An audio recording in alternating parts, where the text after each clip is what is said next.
बिस्मिल्लाहिर्रहमानिर्रहीम। अस्सलामुअलैकुम। Welcome back to अलमियाज़ kitchen में। उम्मीद करती हूँ आप सब खैरियत से होंगे।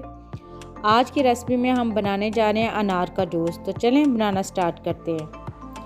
ये अनार के मैंने दाने निकाले हैं, थोड़ी सी चुकंदर है मेरे पास, 2 टेबलस्पून मेरे पास चीनी है। इन सब चीज़ों को हम जूसर के जग में डाल देंगे। साथ ही 2 गिलास इसमें पानी डाल के इनको ब्लेंड करेंगे।